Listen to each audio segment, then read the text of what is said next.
श्री स्वामी समर्थ अवधूत चिंतन श्री गुरुदेव दत्त तुम्हा सगळ्यांचं आपल्या चॅनलमध्ये स्वागत करते। आणि बघा, आजचा विषय खूप महत्त्वाचा विषय होणार आहे। महाराजांचा प्रकट दिन आता झाला, तर आता आपली पुण्यतिथी येणार आहे। श्री स्वामी समर्थ महाराजांची पुण्यतिथी जी असते ती आपण साजरी करत असतो। महाराजांची सेवा, उपासना, आराधना जी काही असते ती तोडकी मोडकी का असेना आपण आपल्या गुरूंच्या चरणी आपण अर्पण करत असतो। आणि महाराजांची पुण्यतिथी जी आहे ती येणार आहे 15 एप्रिल 2026 या दिवशी। तसेच सप्ताहामध्ये कोणत्या कोणत्या सेवा केंद्रांमध्ये घेतल्या जातात, तसेच आपण जे गुरुचरित्र पारायण करत असतो ते कोणत्या ग्रंथाचं करावं, स्त्रियांनी करावं का, हे बरेचसे प्रश्न असतात। आपण त्या सप्ताह कालावधीमध्ये सुत्तक किंवा विधी असली तर आपण नंतर केलं तर चालेल का, अशा बरेचसे प्रश्न असतात आणि त्या प्रश्नाची उत्तरं आजच्या व्हिडिओमध्ये तुम्हाला मिळून जातील। तर आपल्या विषयाला सुरुवात करते। तर सर्वप्रथम तुम्हाला सांगेल, आपले स्वामी समर्थ महाराज जे आहेत, आपले जे गुरु आहेत, त्यांनी चोळाप्पा महाराजांच्या घरामध्ये आपण आपल्या सगळ्यांनाच माहिती आहे, अक्कलकोटाला चोळाप्पा महाराजांचं जे समाधी मठ बोललं जातं, म्हणजे चोळाप्पा महाराजांचं घर जे होतं तिथे त्यांनी समाधी घेतली होती।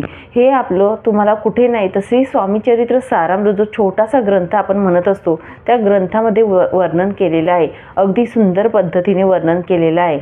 आणि जेव्हा जो अध्याय असतो आपण जेव्हा वाचतो तेव्हा आपल्याला अंगाला शहारे येतात किंवा आपल्याला पण कुठेतरी वाईट वाटतं की महाराजांनी समाधी घेतली। पण बघा, निर्गुण रूपात महाराज आपल्या सोबत नेहमी राहत असतात आणि त्या समाधी मठात समाधी असते। चोळाप्पा महाराजांनी तो शब्द दिलेला असतो महाराजांना, महाराजांनी तो पाळतात। आणि पुण्यतिथी जी असते त्या तिथीला चैत्र कृष्ण त्रयोदशीला या दिवशी समाधी घेतली होती महाराजांनी।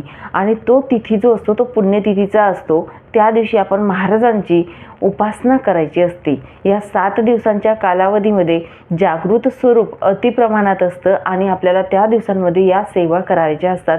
आपल्या गुरूंच्या चरणी आपल्याला सेवा अर्पण करायची असतात।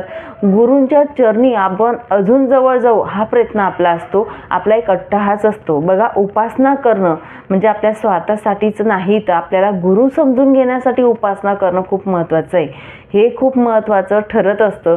बरेच लोक आपण बघतो सेवा करतो, संकल्प करतो किंवा बऱ्याचशा सेवा करून सुद्धा आपली इच्छा पूर्ती होत नाही, कुठेतरी विश्वास डगमगत असतो। तर हे न करता फक्त आपली भक्ती ही प्युअर हवी, असं मी सांगेल। प्रामाणिक हवी, प्युअर हवी आणि आपल्या गुरूंविषयी आपल्याला काय वाटतं ते समजून घेण्यासाठी आपण कुठली सेवा करणं, उपासना करणं खूप महत्त्वाचं असतं। हे आधी जाणून घ्या आणि नंतर आपल्या इच्छा मांडायला किंवा आपल्या इच्छा ज्या असतात त्या प्रकट करा, एवढंच सांगेल। तर आपल्या विषयाला सुरुवात करूया। तर बघा, आपला जो सप्ताह कालावधी आहे तर तो आहे 9 एप्रिल 2026 या दिवसापासून तर 15 एप्रिल 2026 या कालावधीमध्ये। आता हा सप्ताह कालावधी जो आहे अखंड नाम जप यज्ञ सप्ताह म्हणून आपण ओळखत असतो। अखंड नाम जप यज्ञ म्हणजेच काय? अखंड नाम म्हणजेच तिथे नामस्मरण जे असतं महाराजांचं ते अखंड चालू असतं। कुठे तर केंद्रांमध्ये। तसेच जप देखील चालू असतो, नामस्मरण चालू असतं, महाराजांचे पारायण चालू असतात। तिथे श्री स्वामीचरित्र सारामृत या ग्रंथाचं अखंड रात्र आणि दिवस हे 7 दिवस म्हणजेच काय तर सप्ताह जो असतो ना तो महाराजांचा असतो, म्हणून महाराजांचे जो ग्रंथ असतात त्यांचं पारायण चालू असतं। विना वादन तिथे चालू असतं। अखंड म्हणजे रात्र आणि दिवसा न थांबता, न एक मिनिट सुद्धा न थांबता हे 7 दिवस सेवा चालू असते। आता रात्री पुरुष असतात, दिवसा महिला असतात, या पद्धतीने असतं। सकाळी 8 पासून तर रात्रीच्या 8 पर्यंत महिला सेवा देत असतात आणि रात्रीचा कालावधी जो असतो रात्रीचा 8 पासून तर सकाळी 8 पर्यंत पुरुष मंडळी असतात। अशा पद्धतीने हे सेवा तिथे सामूहिकरित्या चालू असते। तुम्हाला शक्य झालं तर नक्कीच या सेवा करा, या सेवाच म्हणेन मी, कारण आपला सहभाग असणं तिथे खूप महत्त्वाचं असतं। त्याची पुण्यप्राप्ती कुठेही तुम्हाला मिळणार नाही, एवढी गुरूंची पुण्यप्राप्ती तिथे मिळत असते।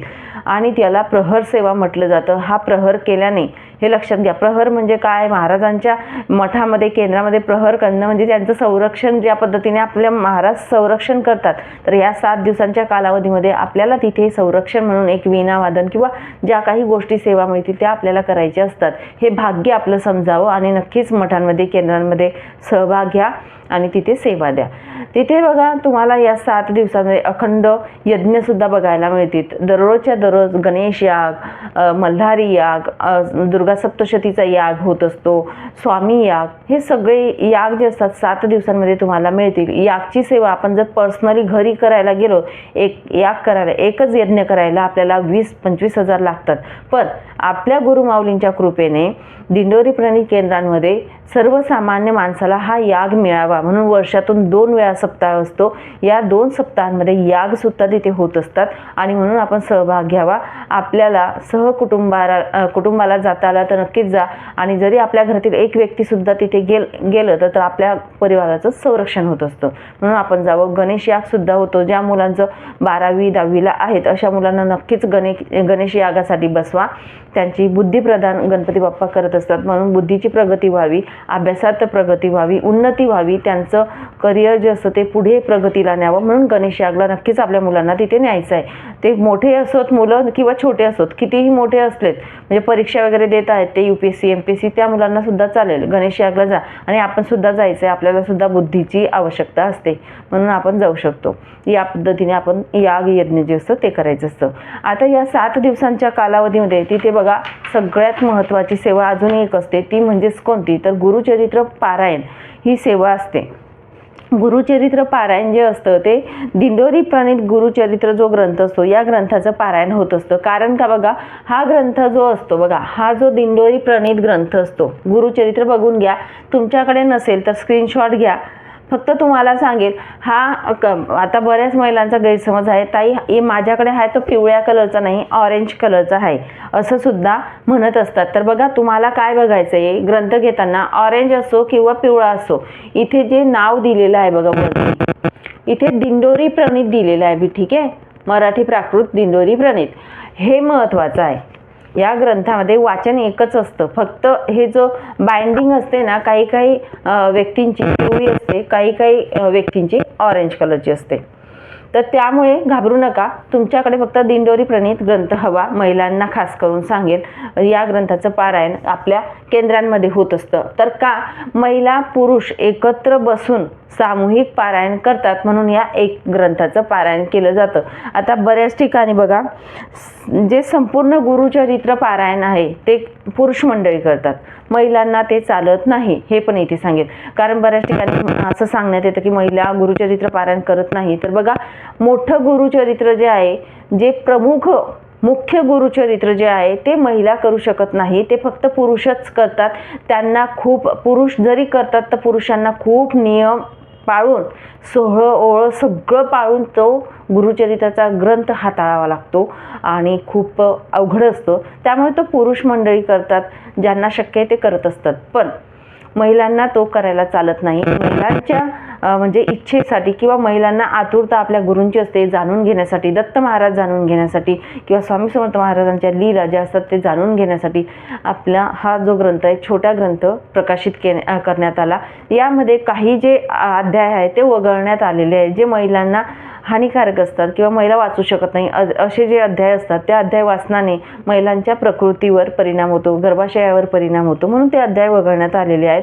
आणि हा छोटा ग्रंथ प्रकाशित करण्यात आला आहे. म्हणून केंद्रांमध्ये महिला आणि पुरुष एकत्र बसून ही सेवा करत असतात, म्हणून या ग्रंथाचं पारायण होत असतं. ठीक आहे, आता तिथे जरी पारायण होत असतं, हा कालखंड हा 7 दिवसाचा असतो. केंद्रांमध्ये जर तुम्ही पारायण सामूहिक करणार तर हा जो कालखंड असेल, 9 तारखेला वाचन पहिल्या दिवसाचं सुरुवात होईल तर 15 दिवसाचं हीच पद्धत आहे तिथे, हे लक्षात घ्या.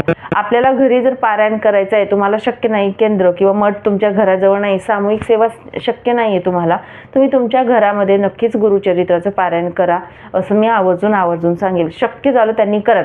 फक्त तुम्हाला काय बघायचंय, आपल्याला म्हणजे मासिक धर्माची महिलांना तारीख बघायची की माझी तारीख पुढे मागे नाही ना, हे पण बघा पडताळून. कारण बऱ्याच महिलांचं काय होतं, पारायण सुरू करतात आणि नंतर मासिक धर्म येऊन जातो, ताई माझा 2रा-3रा दिवस होता आणि मासिक धर्म आला तर काय करू. तर बघा, तारीख असेल तर तुम्ही करूच नका. हे म्हणजे रिस्क असतं, ती घेऊच नका. कारण या ग्रंथाला खंड पडलेला चालत नाही, हे आधीच तुम्हाला सांगते. आणि जर तुम्हाला नंतर पण करता आलं, मासिक धर्म गेला नंतर करा किंवा मासिक धर्म यायच्या आधी तुम्ही करून घ्या तरीही चालेल. आपल्या गुरूंच्या चरणी आपल्याला सेवा अर्पण करायची, तुमची इच्छा आहे तुम्ही करू शकतात, पण असं नाही की त्या सप्ताहामध्ये तुमची जर तारीख मागे पुढे असेल तर करू नका. आणि दुसरं म्हणजे बघा, सुतक आपल्याला अचानकपणे येत असतं, समजा ॲक्सिडेंट वगैरे होतात, त्यामुळे ते आपल्याला माहिती नसतं, ते नॅचरल किंवा नैसर्गिक असतात या गोष्टी, जे आपल्या हातात नसतात. जर कोणी सिरियस असेल, आजी आजोबा आपल्या भावकीत ते विचारा गावी असतील तर करू नका, असं मी तुम्हाला आवर्जून सांगेल. कारण सिरियस असतील, तुम्हाला माहिती आहे की ते वारणार आहेत, खूप सिरियस आहे, खूप म्हातारे आहेत म्हणून त्यांची तब्येत बरोबर नाही, प्रकृती बरोबर नाही, तर करू नका. आणि अजून एक की एखादी महिला डिलिव्हरीची तारीख या दिवसांमध्ये जर दिलेली असेल की डिलिव्हरी होणार आहे बाबा तिची, पण म्हणजे सोय तुम्हाला येणार आहे, हे सुद्धा तुम्हाला माहिती असेल तरी सुद्धा करू नका. कारण का सांगत आहे, ह्या गोष्टी आपल्याला माहिती असतात आणि तरीही आपण करणं आणि नंतर आपणच स्वतःला दोष देणं की माझ्यात काही कमी आहे का, मी माझ्याकडनं महाराजांनी पारायण पूर्ण नाही केलं. तर आधी आपल्याला या गोष्टी पडताळून घ्यायच्या आहेत. ठीक आहे, आपली तारीख, आपल्या घरात कोणी आजारी आहे का ते बघा, नसेल तर आपली तारीख नसेल तर, आणि आपल्या घरात कोणी डिलिव्हरी होणार नसेल तर आपण करू शकतो. त्यानंतर या गोष्टी व्यवस्थित बघून त्यानंतर जर अडथळे तुम्हाला आले, फक्त येणारा अडथळा काय राहील की सुतक, ॲक्सिडेंट वगैरे अचानक होतं, ह्या गोष्टी आपल्याला माहिती नसतात, ते अचानक आलेलं असतं, म्हणूनच महाराजांची इच्छा नसेल आणि ते आपण कडून तरी पूर्ण करून घ्यायचं आहे. या पद्धतीने या गुरुचरित्राचं पारायण तुम्हाला करायचं आहे. एवढंच तुम्हाला सांगेल की हा सप्ताह जो कालावधी असतो हा बोनस म्हणून घ्या. आपल्याला वर्षभरामध्ये 2 वेळा सप्ताह होत असतो, एक दत्त महाराजांच्या दत्त जयंतीला आणि स्वामी पुण्यतिथीला. हा जो बोनस असतो याचा आपण फायदा करून घ्या. नक्कीच या दिवसांमध्ये आपण गुरुचरित्र पारायण असो किंवा दत्त महाराजांची सेवा, जी शक्य होईल ती सेवा तुम्ही करू शकतात. 21 दिवसांची सेवा तुम्ही तसा काळ साध्य काळात तशा पद्धतीने करू शकतात. कुठलीही सेवा तुम्ही आपल्या गुरूंच्या चरणी अर्पण करायची, आपल्या महाराजांच्या चरणी अर्पण करायची, एवढं सांगेल. फक्त तुम्हाला सांगेल, सेवा करत असताना, उपासना आराधना जे काही असेल ते करत असताना तुम्ही संकल्प व्यक्त करा तरीही चालेल, त्याबद्दल इश्यू नाही. फक्त निस्वार्थी भावनेने करा, महाराजांच्या चरणी सेवा अर्पण करा. आणि हे लक्षात ठेवायचं, महाराज आपल्याला कधीही चांगलंच देतात, वाईट कधीही देत नाही. आपण त्यांचे लेकरू आहोत, आपल्यासाठी जे वाईट असेल ते महाराज कधीच देणार नाहीत. हे लक्षात घेऊन आपण सेवा अर्पण करायची, निस्वार्थी भावनेने करा, भरभरून तुम्हाला मिळेल. महाराज नक्की तुमच्या अडचणीच्या वेळेस, सुखात दुःखात हमेशा म्हणजे तुमच्या सोबत राहतील, हे लक्षात ठेवा. आणि या पद्धतीने तुम्ही सेवा करा. आता बऱ्याच महिला बोलतील, हा व्हिडिओ टाकण्याचं एक कारण अजून आहे की हे तर तो नसेल तुमच्याकडे तर मी दुसऱ्याचा ग्रंथ घेतलेला चालेल का? बघा, तुमच्याकडे नाहीच आहे हा ग्रंथ, तुम्हाला जर पारायण करायचं आहे आणि दुसऱ्याकडून तुम्ही कोणाकडून तरी ग्रंथ घेताय तर ठीक आहे, तुम्ही पारायण करण्यासाठी घेऊन घ्या.